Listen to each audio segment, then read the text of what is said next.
It's incredibly special that Alex uses his platform to not only service the business community, but to service the broader community. Whether it's serving on the board of Jubilee Housing or his commitment to Leadership Greater Washington, you can always find Alex Orfinger engaged in trying to cultivate the civic spirit and civic leadership of the Greater Washington region.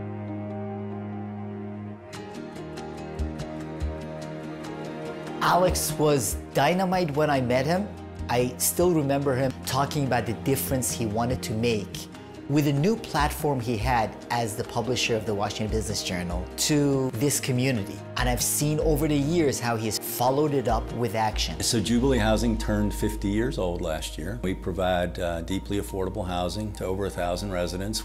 Alex was integral in helping us think about what it needed to do, what it needed to look like and accomplish. He transformed the way Jubilee Housing is positioned in the city. In last year's Corporate Philanthropy Awards, the Business Journal was recognizing the most generous companies across the region. Lo and behold, Alex takes that opportunity to ask the room to go deeper. And he tells the room about a program that Jubilee has called Jubilee to College. And person after person comes up to the stage and makes a pledge. And at the end of the luncheon, another $250,000 had been raised. I think the impact that Alex has had, certainly for Jubilee, has been to engage the business community in many ways to understand the importance of that organization. He showed up.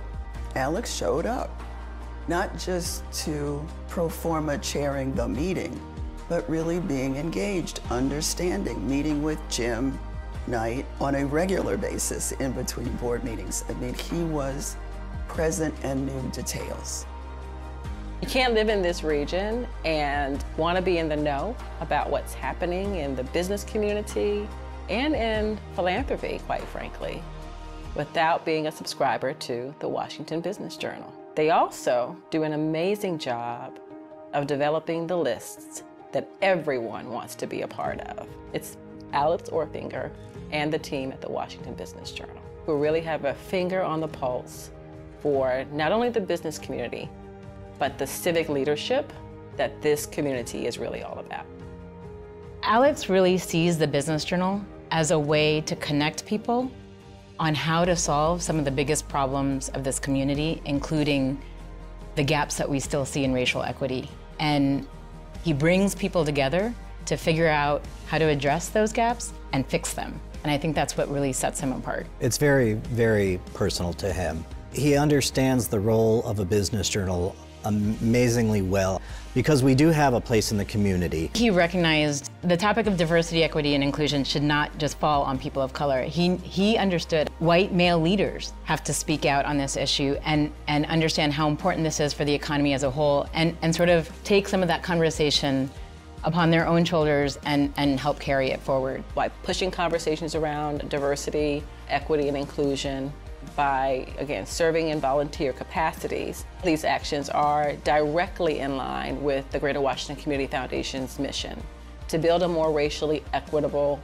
just, and thriving Greater Washington region where everyone prospers. Alex, my friend, congratulations on the recognition. Alex, I can't think of anyone who is more deserving of a Spirit of Philanthropy award than you are. Congratulations for receiving this 2024 Spirit of Philanthropy Award. I thank you so much for everything that you've done for me, for the Business Journal, and for the DC area. You have had a significant impact on so many people, including me, and I appreciate the example that you've set through your leadership in this community. Okay, that video was really worth going back to our seats and getting to watch it directly. So, good evening, everyone. It is such a privilege to be here to talk with Alex, who is my friend and one of my very favorite Washingtonians. To go to Alex, because it is really important to know Alex's wonderful story. So Alex, you are a New York native. You went to Vassar for undergrad, majoring in history. You then went to Georgetown for your master's in international relations. So was that the moment that you fell in love with Washington, D.C.? I would say it was. I came to Washington right after college, and I was I refer to it as my lost years, and coming to Washington was just this great city, not only a beautiful city, but it was people that I could relate to because they were, everyone was talking about themselves being the center of the world and the center of all of these important decisions that were being made. So I wanted to be part of that. Yeah. Well, it is our good fortune that you came here and you saw that. So your career started you off in Dallas and in Atlanta. You got a lot of business publishing experience. You came to the Washington Business Journal first in 1996. And I know and you had one stint out of the city and then came back, but you have massively transformed that company, taking it from just a print product only to what my husband and I like to call a 3D media company. So can you just tell us a little bit about what you've done to diversify the company and radically change it? So when I got here in 1996 and I was the publisher of the Washington Business Journal, many people looked at me and said, that's a little bit of an oxymoron, Washington business. And what I started, that usually elicits a little bit of a chuckle. But what I really, I really wanted to build identity for the business community and community for the business community because we were being overshadowed by so many other entities. Right. But the media industry is changing very quickly, and as you and I have talked about, we needed to build our business into a sort of a multifaceted business that had many different streams of revenue. So first and foremost, we needed to make sure that we were giving people really good content that they were willing to pay for. So we invested a lot of time, a lot of energy in building a great content platform. We built an event business, we built a digital platform, and we just have this amazingly diverse streams of revenue for the Business Journal. And do you remember the moment when you looked at the product line and you said, uh-oh, we've got to switch to digital? Can you frame that for us if you remember it? I can't frame the exact moment, but I can frame the exact moment when I realized that people wanted to consume our products in different ways, and it wasn't always going to be the print product. And that we also needed to connect people through live events, that they were connecting with each other through the pages of the Business Journal and our website, but they also needed to see each other in person. Yeah. And bringing and connecting people in that way became very much part of the ethos of the Business Journal. Yeah, and so how many people know the lists that Washington Business Journal has? All right, everyone. I won't do like a poll of what's your favorite, but do you know what the public's favorite list is? What's the most popular one? That's a good question. I don't know exactly, but I can tell you that probably the one that's most consumed is the one where we list our fastest growing companies in the region, because it gets to the core of what we do, which is to provide people insight into where the puck is going to be. So these are all companies that are going to be great enterprises 5 years from now, 10 years from now. I also love our lists where we highlight people.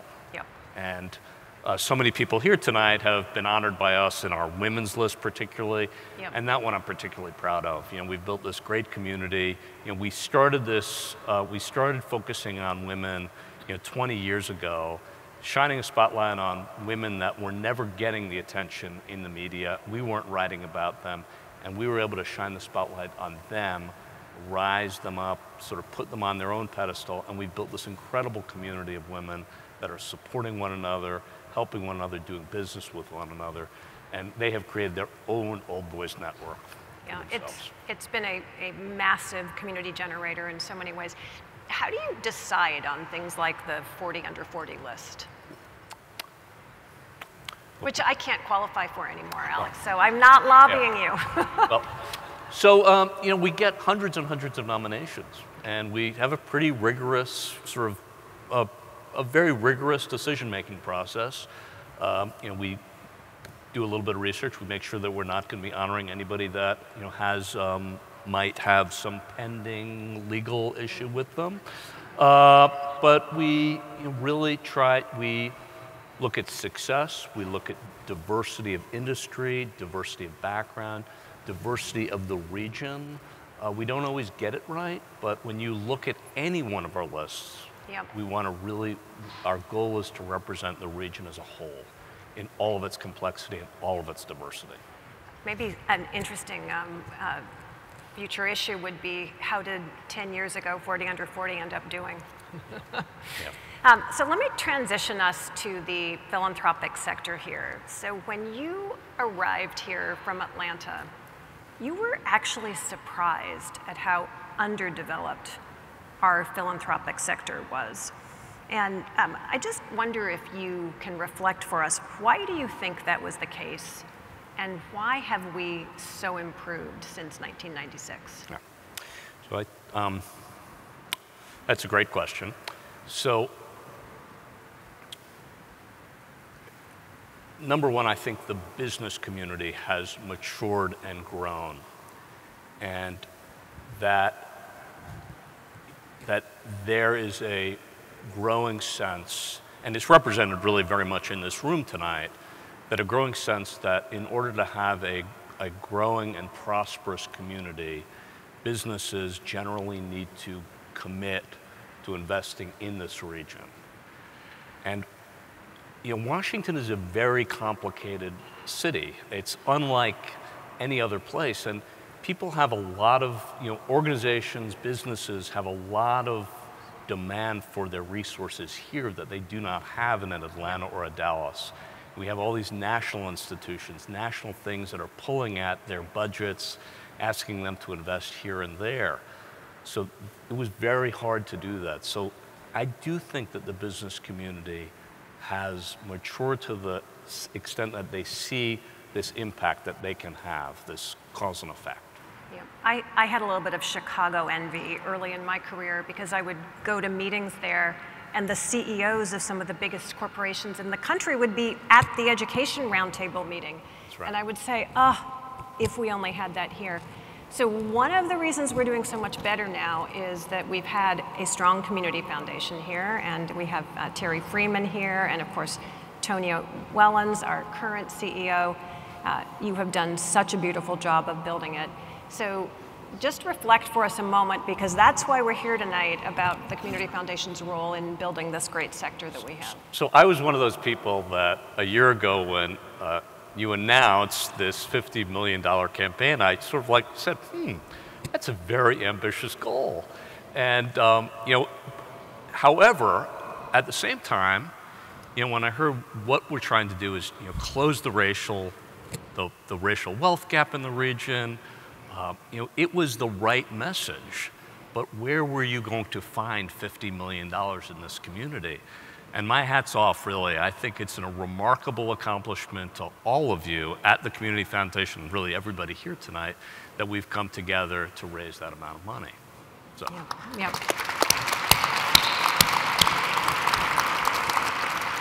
So, Alex, you've also been a really strong advocate for DC working and thinking regionally, so that we're not just thinking of all these different sectors. With Carol Thompson-Cole here, who's been another of the big advocates for thinking regionally. Of course, that's really hard when individual decisions like where's the arena going to be really are kind of zero sum. So why do you think it's been so hard for us to make decisions that actually benefit the whole region? So there's a lot of very obvious reasons why. So I'm going to get to those first. We have 3 jurisdictions. We've got competing interests. We've got different budgetary pressures. But I also think at the core of the issue is that we don't have a solid regional leadership group. That we have a lot of leadership groups in the region, but when you think about, well, who are the region's leaders? Who are the region's business leaders? It's very hard to identify who they are. It's very amorphous, it's very disconnected, decentralized because of the nature of this region. And I think that has really held us back as a region. That if we were going to do one thing in this region, it would be to bring together on a regular basis business leaders, philanthropic leaders, civic leaders, and have some group of people that are really trying to address the most intractable problems in this region. Not unlike what Tonia's trying to do with the Community Foundation, but there are many issues just like that. And we need more action. We need more people to come together to act collectively for the common good of the region and not the city and not individual counties around the region. And Greater Washington Partnership, is that the kind of organization that could do it, or does it need to be more political? I think it needs to be, it could be. It could be, there are many organizations like that. It could be. I think it needs to be some combination of business, political, and civic leaders. Yeah. So I want to tack us back to a philanthropy question for a moment, because that is why we're here, Alex. And you heard from Lyle's Carr a little bit about Alex's commitment to Jubilee Housing. And if anyone hasn't heard of the Jubilee family of nonprofits before, they were started by a man named Gordon Cosby, whom I think of as their region's like an Elijah-like figure. He actually got into the nonprofit and space by closing down Boys Town, the orphanage that was here in DC. Believe it or not, we did have a real orphanage. And after that, he created this network and family of nonprofits, of which Jubilee Housing is one. So you have quite a fascinating founding story about how you were introduced to Jubilee Housing and why it captured you. It tells so much about you and about our city. So tell us that story, Alex. So it's a very personal story. It was about 2015, and I was a little lost. If you remember in 2015, there was a lot of changes going on in the national political scene that were making me feel a little hopeless, and I wanted to find something that was close to our community that I could feel like I could make a difference. I took a walk in the woods with my good friend Myra Gossens on Yom Kippur afternoon. She's here today. And I talked to her about this, and she led me back to Jubilee Housing and introduced me not only to Jim Knight, but to one of the residents and board members, Sam Buggs. And Sam has turned out to be a really good friend of mine. Sam and I sat and had coffee at Tryst in Adams Morgan, and we just compared stories about our lives, about our childhood. Sam and I, we talked about drinking and smoking dope as teenagers. And Sam, however, and Alex is spicing things up for us. Yeah, I don't know. So, but at that point, our lives diverged totally. Sam was caught and trapped with tagged by the police as somebody that they needed to pay attention to. Sam ended up spending more than 20 years in prison, and he and I did the same things. He admits that he did other things later on, but Sam sort of inspired me that he showed me that we needed to help find housing and support for people like him and so many other people as they were returning from prison, returning from sort of incarceration, and we needed to find them a home. We needed to find him a home that allowed him to build a life for himself. And then you actually helped them find and secure and renovate that property, didn't you? Yes. So we raised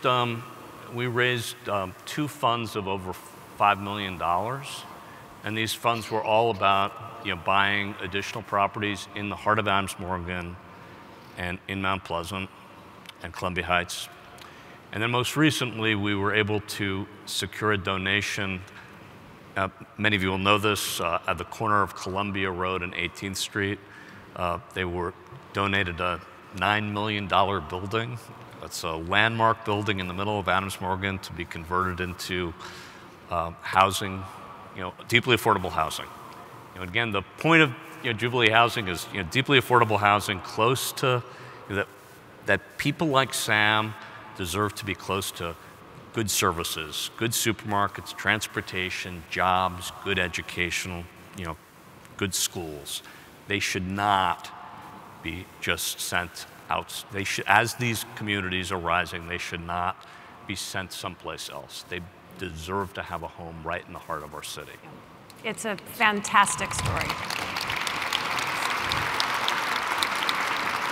So I'm going to do one more hard question, and then we're going to end on a high note. So hard question. You and many people in this room have expressed real concern about some of the challenges our city is facing.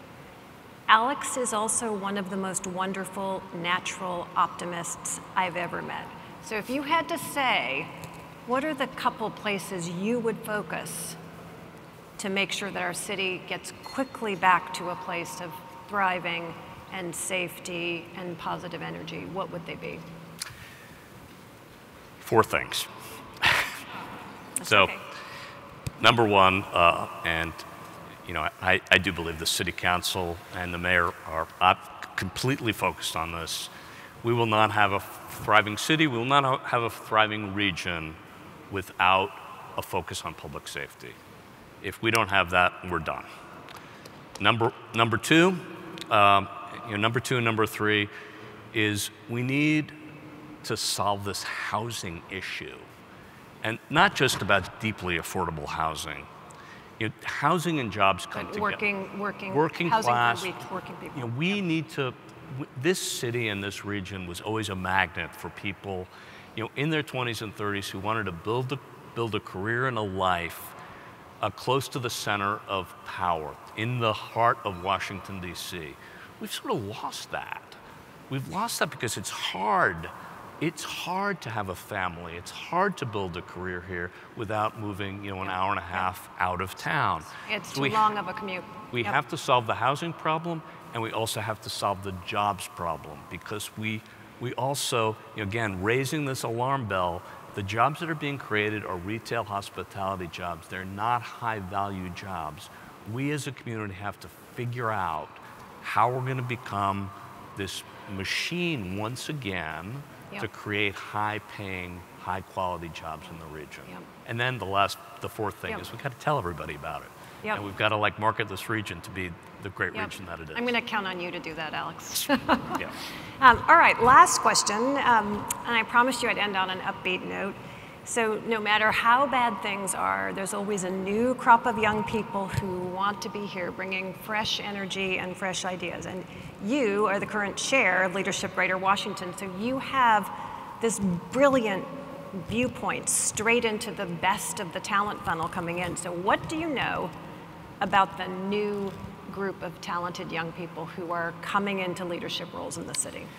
Well, number one, there are a number of people in this room who are graduates of Leadership Greater Washington and also in this year's class. So give yourself a big round of applause, first of all. The reason that I'm really honored to be the chair of Leadership Greater Washington is because when, I think a lot about what this lack of regional leadership, and Leadership Greater Washington is a place where, it's this incubator for the region's leaders.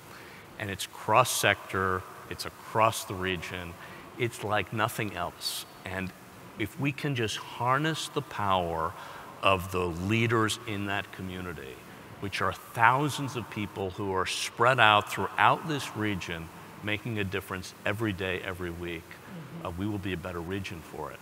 There's nothing that happens. I sound like the chair of the board of Leadership Greater Washington. I'm just promoting it, but there's nothing that really happens in this region without that doesn't have some connectivity to somebody in Leadership Greater Washington. And because this is a group of nonprofit leaders, do you have a favorite nonprofit leader who's come through Leadership Greater Washington to shout out tonight? No, but I do. Tonya knows how much I respect what you're doing, but when I think about the nonprofit community here and nonprofit leaders, I acknowledge that I admire your commitment and your focus on mission and purpose every single day in your life.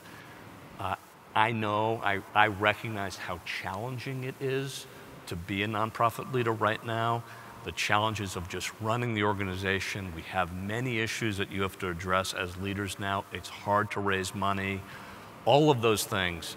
I admire all of you, and I want to know that, I'm going to regret this comment, the Business Journal wants to support you. We want to shine a spotlight on you, and we want to find a way to help you and support you. So